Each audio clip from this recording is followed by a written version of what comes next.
된장국 하나에 반찬 두 가지. 여러분, 이 밥상을 보면 어떤 생각이 드세요? 누군가는 말합니다. 소박하지만 따뜻하네. 또 누군가는 말합니다. 이게 밥상이야? 바로 이 온도 차이에서 시작되는 갈등. 오늘 저는 수천 가정에서 매일 밤 되풀이되는 그 이야기를 꺼내볼 겁니다. 며느리의 퇴근 시간 오후 7시. 아이는 배고프다고 보채고 남편은 소파에 앉아 핸드폰을 보고 있고 시어머니는 부엌 앞에 서 계십니다. 급하게 차린 저녁상. 된장국 하나, 두부조림, 시금치 무침. 식탁에 둘러앉는 순간 고요한 침묵 사이로 한마디가 떨어집니다. 우리 아들은 국이 있어야 밥을 먹었어. 그 순간 며느리의 얼굴에 스치는 표정. 민망함인지, 억울함인지, 아니면 그냥 너무 피곤해서 울고 싶은 건지. 오늘 이 이야기 끝까지 들어보세요. 어쩌면 당신의 이야기일 수도 있으니까요. 국이 있어야 밥을 먹었어. 이 말, 단순히 밥상 타박일까요? 저는 그렇게 생각하지 않습니다. 이 한마디 안에는 수십 년의 세월이 담겨 있습니다. 새벽부터 일어나 된장을 끓이고 전날 밤 미리 나물을 묻혀두고 아이가 좋아하는 반찬을 하나라도 더 올리려 했던 그 시절의 기억. 그것이 시어머니에게는 엄마다움의 기준이었고 아내다움의 정의였습니다. 생각해보세요. 지금의 시어머니 세대, 그분들이 젊은 시절을 보낸 시대는 지금과는 전혀 달랐습니다. 맞벌이라는 개념 자체가 낯설었고 여성의 역할은 곧 가정이었습니다. 집안을 반듯하게 꾸리는 것, 식구들 밥상을 정갈하게 차리는 것. 그것이 곧 사랑을 표현하는 방식이었고 잘 살고 있다는 증거였습니다. 그러니 시어머니의 눈에 된장국 하나에 반찬 두 가지짜리 저녁 밥상은 단순히 부족한 밥상이 아닐 수 있어요. 우리 아들이 제대로 대접받지 못하고 있구나는 서운함이고 나는 저것보다 훨씬 더 잘했는데 라는 자부심이며 그때 내가 그 고생을 다 해가며 키웠는데 라는 긴 세월의 무게입니다. 그 말 한마디에는 사실 이런 말들이 숨어 있는 겁니다. 나는 아들을 위해 모든 걸 쏟아부었어. 그게 당연한 거라고 생각하며 살았어. 그런데 지금 내 아들 밥상을 보니 마음이 아프다. 이걸 이해한다고 해서 며느리가 무조건 수긍해야 한다는 말이 아닙니다. 다만 그 말 뒤에 어떤 감정이 있는지를 알면 조금은 덜 억울하고 조금은 덜 상처받을 수 있다는 겁니다. 시어머니는 나쁜 사람이 아닙니다. 다만 다른 시대를 살아온 사람입니다. 그리고 그 시대의 언어로 지금의 현실을 바라보고 있을 뿐입니다. 우리가 누군가의 말에 상처받을 때 그 말의 내용만 듣는 경우가 많습니다. 하지만 사실 말에는 항상 그 사람의 역사가 따라옵니다. 시어머니의 한마디는 며느리를 공격하려는 말이 아니라 자신의 세월을 지키려는 말이었을지도 모릅니다. 그 마음을 조금만 들여다보면 상처의 크기가 조금은 달라질 수 있습니다. 이제 며느리 이야기를 해볼게요. 아침 6시. 알람이 울립니다. 눈을 뜨는 순간부터 하루가 시작됩니다. 아이 깨우고 아침 챙기고 남편 출근 챙기고 자신도 서둘러 준비해서 집을 나섭니다. 출근길 지하철 안에서 오늘 해야 할 업무 목록을 머릿속으로 정리합니다. 직장에서의 하루도 만만치 않습니다. 회의, 보고서, 거래처 전화, 팀장의 눈치, 점심도 제대로 못 먹는 날이 허다합니다. 화장실에서 잠깐 아이 어린이집에 전화해서 오늘 아이 밥은 잘 먹었나요? 확인하고 다시 자리로 돌아와 키보드를 두드립니다. 퇴근 시간 오후 6시 30분. 빠르게 짐을 챙겨 나옵니다. 마트에 들러 오늘 저녁 뭘 해야 하나 생각하면서 장을 봅니다. 머릿속은 이미 반쯤 꺼진 상태입니다. 집에 도착하면 7시가 넘습니다. 아이는 배고프다고 칭얼거리고 남편은 오늘 뭐 먹어? 한마디 던지고 소파에 눕습니다. 부엌으로 들어가 냉장고를 엽니다. 빠르게 된장국을 끓이고 어제 남은 두부조림 데우고 시금치 묻혀서 식탁에 냅니다. 아이 밥 떠서 안치고 국 식혀서 먹이고 남편 숟가락 챙기고 그리고 그 순간입니다. 시어머니의 한마디. 우리 아들은 국이 있어야 밥을 먹었어. 며느리의 마음속에서는 무슨 일이 일어날까요? 나는 오늘 하루 몇 시간을 뛰어다녔는데 밥이라도 차려서 안 쳤는데 배달시키지 않고 직접 끓인 된장국인데 이게 부족하다는 거야? 억울합니다. 속상합니다. 근데 말할 수가 없어요.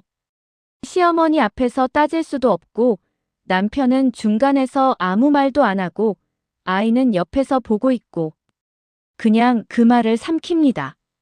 설거지를 하면서 아이 재우면서 하루를 마감하면서 그 감정은 어디로 갈까요?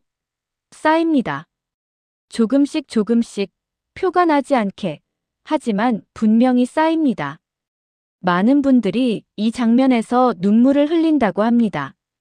아이도 재웠고 남편도 잠들었고 집안이 조용해진 그 밤. 혼자 부엌에 앉아서 냉수 한 잔 마시는 그 순간. 오늘 하루가 파노라마처럼 지나갑니다. 며느리는 게으른 게 아닙니다. 정성이 없는 게 아닙니다. 다만 몸이 하나뿐이고 시간이 모자랍니다. 그 안에서 최선을 다하고 있는 겁니다. 그 최선이 누군가의 눈에는 보이지 않는다는 것. 그것이 며느리가 가장 힘든 이유입니다. 자, 여기서 핵심 질문을 하나 드리겠습니다. 누가 더 잘하고 있는 걸까요? 시어머니일까요? 며느리일까요? 저는 이 질문 자체가 잘못됐다고 생각합니다. 왜냐하면 두 사람은 같은 목표를 향해 달리고 있는데 길이 다를 뿐이거든요. 그리고 그 길이 다른 이유는 살아온 시대가 다르고 처한 현실이 다르기 때문입니다. 시어머니에게 정성은 무엇이었을까요? 새벽에 일어나 미역국을 끓이는 것. 명절 전날 밤새 전을 부치는 것. 아이가 좋아하는 반찬을 3가지 이상 올리는 것. 식탁을 가득 채우는 것이 곧 사랑이었습니다. 그 시절에는 그것이 잘 사는 집, 좋은 엄마, 훌륭한 아내의 기준이었으니까요. 하지만 며느리에게 정성은 뭘까요? 퇴근 후 무너지는 몸을 이끌고 부엌에 서는 것. 배달 음식 시키고 싶은 마음을 꾹 누르고 냄비에 불을 올리는 것. 아이 옆에 앉아서 가족이 한 식탁에 둘러앉아 밥을 먹는 그 시간 자체. 그게 며느리의 정성입니다. 두 정성 중 어느 것이 더 가치 있는 걸까요? 비교할 수 없습니다. 다를 뿐입니다. 우리는 종종 자신이 경험한 방식이 표준이라고 생각합니다. 내가 힘들게 해왔으니 다른 사람도 당연히 그래야 한다고. 내가 그 기준에 맞춰 살았으니 나를 이어받는 사람도 같아야 한다고. 그런데 세상은 변합니다. 기준도 바뀝니다. 바뀐 세상에 바뀐 기준으로 사는 사람을 예전 기준으로 평가하면 항상 부족한 사람이 나올 수밖에 없습니다. 시어머니가 며느리를 부족하다고 느끼는 건 며느리가 실제로 부족해서가 아닙니다. 기준점이 다른 시대에 고정되어 있기 때문입니다. 이걸 이해하는 순간 고부 갈등의 절반은 풀립니다. 완전히 없어지진 않아요. 하지만 적어도 나쁜 사람 vs 억울한 사람 구도에서 벗어날 수 있습니다. 그리고 사실 이 갈등의 가장 큰 피해자이자 가장 중요한 열쇠를 쥔 사람이 있습니다.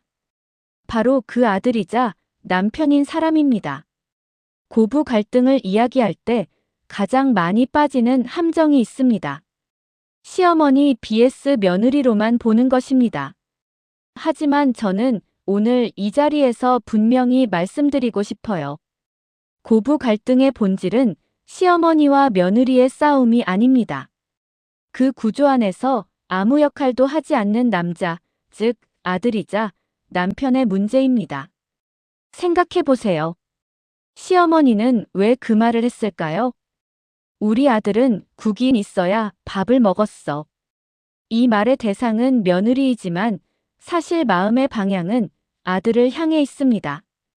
내 아들이 충분히 대접받고 있는가? 라는 걱정이고, 내 아들이 내 품을 떠난 뒤에도 잘 지내고 있는가? 라는 확인입니다. 시어머니에게 아들은 평생 내 새끼입니다.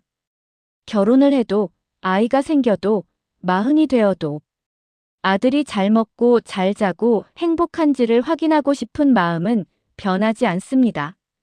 그런데 며느리 입장에서는 그 말이 자신을 향한 공격처럼 들립니다. 내가 부족하다는 말로 들리는 거죠. 이 간극을 좁혀줄 수 있는 유일한 사람이 바로 아들이자 남편입니다. 이 상황에서 남편이 해야 할 말은 이겁니다. 어머니, 저 요즘 밥 맛있게 잘 먹어요. 와이프가 일 끝나고도 꼭 직접 해주거든요. 그게 얼마나 감사한지 몰라요. 이 한마디면 됩니다.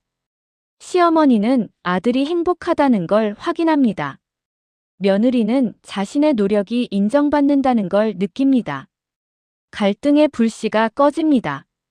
하지만 현실에서는 어떤가요? 많은 남편들이 이 순간 침묵합니다. 혹은 자리를 피합니다. 아니면 나중에 따로 아내한테 그냥 어머니 말 좀 들어줘라고 합니다. 그게 얼마나 상처가 되는지 아시나요? 며느리는 온종일 일하고 밥 차리고 아이 돌보고 그 위에 감정까지 혼자 감내해야 합니다. 그러면서도 그냥 들어줘라는 말을 들으면 어떨까요? 같은 편이 없다는 느낌. 그게 며느리를 가장 지치게 합니다. 남편 여러분, 이 영상 보고 계신다면 딱 하나만 기억해 주세요. 내 엄마와 내 아내 사이에서 심판이 되지 마세요. 연결고리가 되세요. 두 사람의 갈등을 중재하려 하지 말고 두 사람 각각에게 상대방의 마음을 전해주는 통역사가 되어야 합니다. 어머니에게는 와이프가 정말 열심히 살고 있어요를, 아내에게는 어머니는 본래 표현이 서툴러서 그런 거야. 나쁜 뜻 아니야를. 그게 아들의 역할이고 남편의 역할입니다. 오늘 이야기를 마무리할 시간이 왔습니다. 고부 갈등. 이 단어를 들으면 어떤 느낌이 드세요? 답답함, 억울함, 피곤함.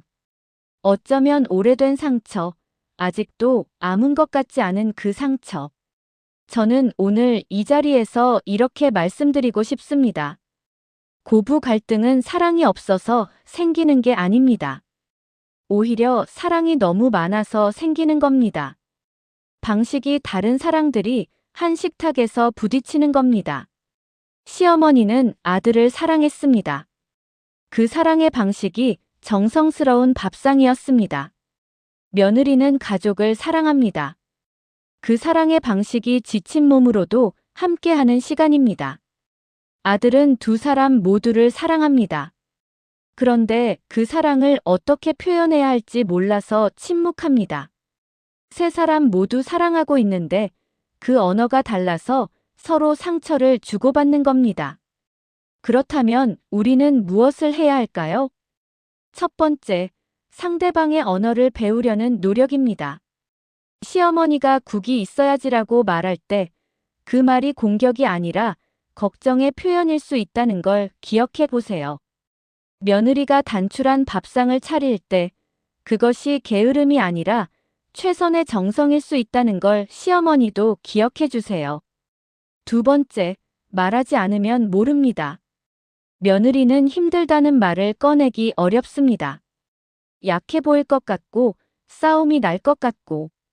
하지만 아무 말도 안 하면 쌓입니다. 쌓인 감정은 언젠가 터집니다. 터지기 전에 작은 말 한마디가 필요합니다.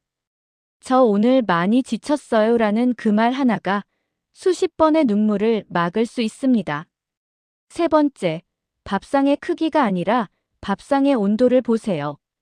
반찬이 10가지여도 냉랭한 식탁이 있고 된장국 하나여도 따뜻한 식탁이 있습니다. 가족이 함께 앉아 밥을 먹는다는 것. 그 자체가 이미 사랑입니다. 그걸 잊지 말아야 합니다. 오늘 이 영상을 보신 분들 중에 며느리이신 분, 시어머니이신 분, 또는 그 사이에서 고민하고 계신 분 모두에게 이 말을 전하고 싶습니다. 당신은 충분히 잘하고 있습니다. 표현이 달랐을 뿐, 사랑은 있었습니다. 방법이 달랐을 뿐, 마음은 진심이었습니다. 그 진심이 언젠가 닿을 수 있도록 오늘 하루 딱 한마디만 더 해보는 건 어떨까요? 고마워요. 혹은 수고했어요. 혹은 그냥 밥 맛있다. 그 한마디에서 다시 시작될 수 있습니다. 오늘 영상 어떠셨나요? 혹시 주변에 비슷한 상황에 있는 분이 계신다면 이 영상을 조용히 공유해 주세요. 말로는 꺼내기 어려운 이야기를 이 영상이 대신 전해줄 수 있을 거예요. 댓글로도 여러분의 이야기를 나눠주세요. 며느리로서의 경험, 시어머니로서의 마음, 남편으로서의 고민. 모두 소중한 이야기입니다. 제가 하나하나 읽겠습니다. 구독과 좋아요는 이런 이야기를 더 많은 분들께 닿게 하는 힘이 됩니다. 다음 영상에서 또 만나요. 감사합니다.